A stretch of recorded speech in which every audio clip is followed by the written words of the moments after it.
The morning after a Sabbath is one of my favorite things. Sometimes pillows, blankets, art scattered on the floor, the altar new and set up, instruments, evidence of intention and community, evidence of cuddles, sweetness, and growing. I don't think there's anything quite like that feeling. Honoring the seasons in our bodies.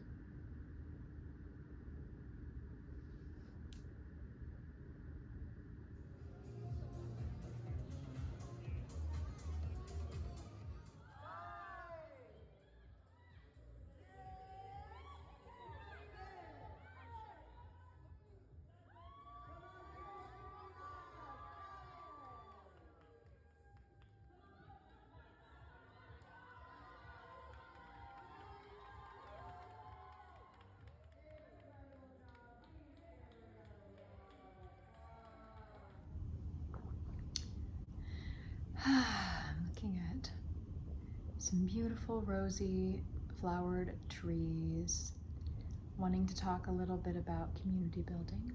A relatively intense kind of dip in depression and anxious attachment last week, and I don't use that term lightly. I know it's been like very overused, but I would say that was the case for me. I was experiencing this just intense grief and anxiety, stress and anger, and just all kinds of things in my body.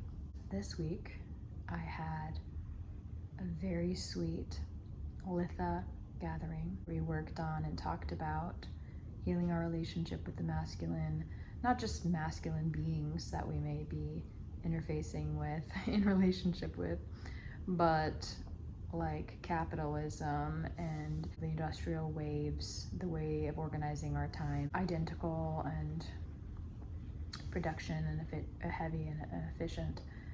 I see all that as the masculine imbalanced. And so we were talking about healing. And oftentimes if you were raised in a feminine way, you were conditioned to look to those external forces of masculinity for validation that what you're doing is right, that what you want is right, that what you desire is right. When from my own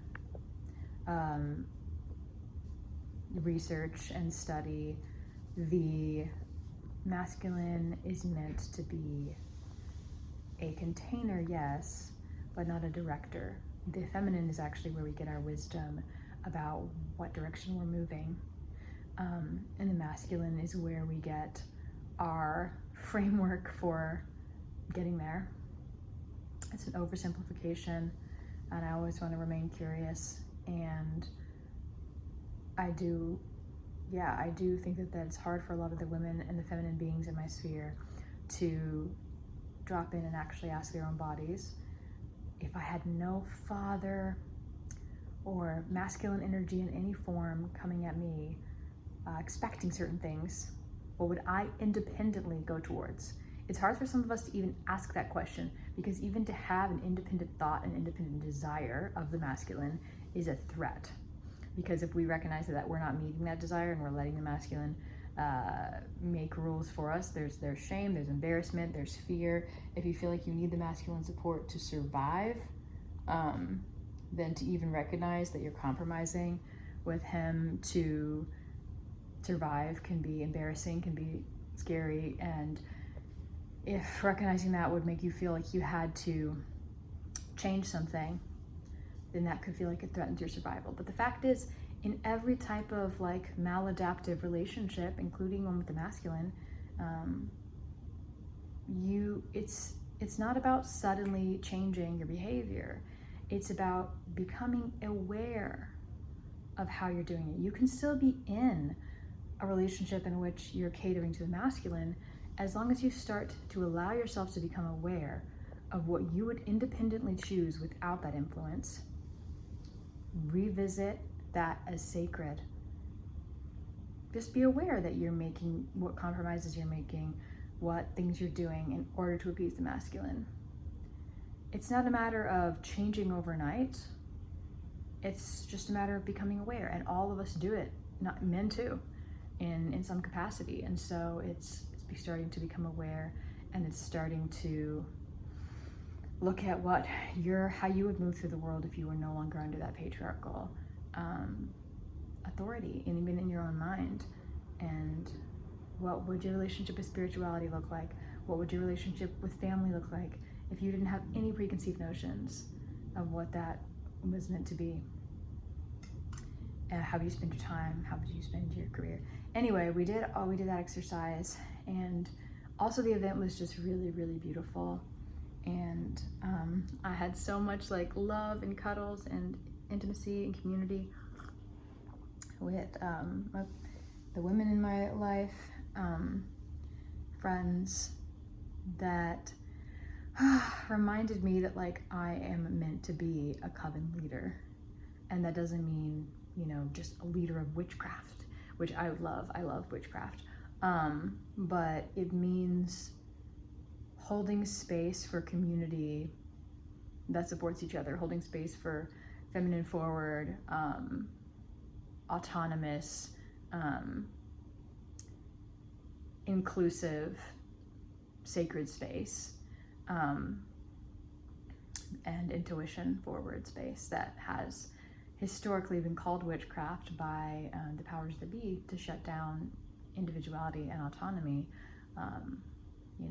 so that the state can be more powerful and more efficient at making billionaires. So yeah, like that's what a coven is to me, and that to be a coven leader and in harmony and in right relationship with the land and with our bodies and with each other is my calling. I had a free day today that I got to sit, and I've been feeling a lot more like there's this thing you can just feel sometimes, or when you're very quiet, where your mind goes to when you're not anxious. And for me, it goes to somatic games, contact improv, feeding each other, being in each other's lives. There was feeding each other fruit at one point in the night. There was deep conversations and foreheads together and holding and pressing and cuddling and leaning and sharing and deep breathing and tearfulness and visioning, and how to hold and create that kind of space is what I'm meant to do. How to not just create that space in my own community, but help others feel empowered to create that space in their community too. And that was very enlightening and helpful for me, to remember what that is and to remember what that feels like. And then I just, like the attachment that I had on this being, my ex, just kind of dissipated. And attachment is really misunderstood, because that didn't make me have any less love for them. That just meant that I wasn't anxiously focused on pulling them towards me and getting them to meet a certain need of mine, because I have this whole tattoo over here about the lover, and it was meant to help me remember something very important, which is that you are the masculine and feminine entirely in yourself, and true partnership and healthy partnership is not standing face to face looking at each other, but is standing shoulder to shoulder looking at God and Goddess. And I had forgotten that. It's the people that come alongside you and are going the same direction. And my direction is towards the Goddess and my coven. And I was noticing how filled up I felt with that community and that support and that intimacy with my sisters. And it reminded me that it's like I suddenly didn't need to grasp at my partner. It's very natural to grasp at somebody who you're used to meeting your needs in certain ways when they stop doing that, because it's a beautiful thing, and you're not getting that need met elsewhere. And when I was in relationship and community, I had purpose, I had belonging, I had intimacy, touch, wonder, vulnerability, space holding, support, and intimacy with my sisters in my community. That grasping dissipated. And I think I'm more able to remember that it's the people that come alongside you. I know it probably sounds cheesy, but I'm not saying this like a script. This was such a visceral shift from just completely unable to stop feeling this desperate tightening, just unable, no matter what somatic practices I did. I was able to cope, but I wasn't able to escape it, to just that grasping completely dissipating. And I'm sure it will continue to come up because I'm still in community with many people that I have previously dated, and I want to be. I don't want to close off, you know, the most beautiful beings, the most sparkly beings in the world from my sphere. I want to just keep feeding and nourishing each other and like building each other up always.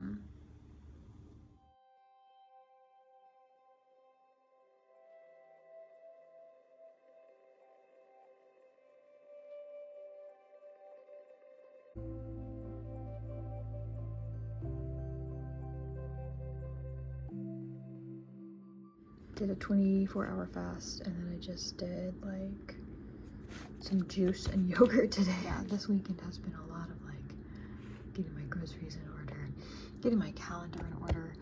As an adult, I don't know how you guys do things like waiting for people to hear back to arrange hangouts and stuff. I know some people just go to events that are happening where you don't have to chat to anybody about it, but I like to keep my friend and keep hanging out with them. So I like to try to coordinate events with us, and plus I can't pay to go anywhere. I usually need rides, and or, you know, we're doing something in one of our houses. I have like my bullet journal thing for like when I'm doing yoga, workout, dance and stuff. It was just like writing when I was doing it and not planning it because things were too chaotic. But now I think I got to where I can plan some of it. Just kind of wanted to take the moment to say I want to make these like queer community vlogs to uplift and encourage people who don't have community yet, that you can go to a new city and build it in something that's really deep and meaningful and feels like family. And if that feels, you know, if you're watching vlogs and you're like, wow, these people just have friends, and it's like, I don't have friends or whatever. It's not.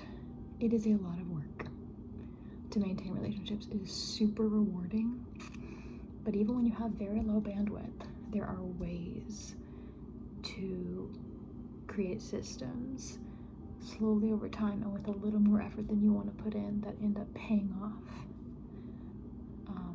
with so much recharge that you actually have more energy to go back and organize something again. It was like 2 days and really about a month and a half of chatting with people, hearing what people wanted to do, coordinating, following up, trying to not be annoying, going to other people's events, calling people, checking on them, sharing when I needed support, inviting people to things, just being active in people's lives. It's work, and you gotta be like really present with anything that might be coming up, aware of how you're showing up, aware of other people's needs and communication styles. This will encourage you that you can also do this. Got my breakfast and my lunch prepped for tomorrow at the climbing gym. I got my references sent out for my interview with Integral Care. Hopefully I'll hear back tomorrow. My interviews with Kind Clinic that I'm working. I'm seeing my grandparents for dinner on Saturday, and on Tuesday we have an art night. I might go to a cuddle party on Wednesday, and then there's pole this Thursday, and then I might go to a lap dance class on Friday. So it's gonna be an exciting week, and then I'll probably start getting my workouts in next week.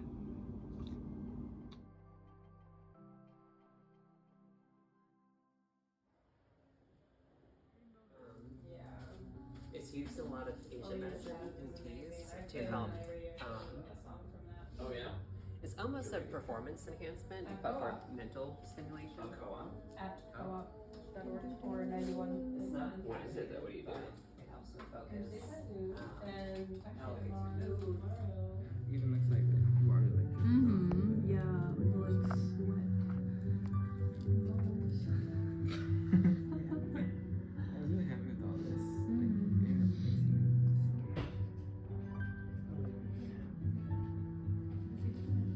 had such a cool conversation. I hear you're not supposed to tell people what you're working on until you're like done with it. There was a business venture exploration that I've been really curious about. They mentioned that they do that exact type of business, and we're gonna meet up for coffee and talk about getting that started. I've been doing so much around organizing and creating community around Wicca, witchcraft, autonomous spirituality. But all of those, and like fitness, all of those things I feel like took so long, and I've been putting so much time into, like not only creating those in my life, but actually trying to figure out how to make that a part of my career and make it more like lucrative. And I'm feeling like it might be time for me to be a little bit more in my like embodiment. Time is coming soon where I get to let go a little bit and get to enjoy the systems that I've put in place. And I will let you know how that goes.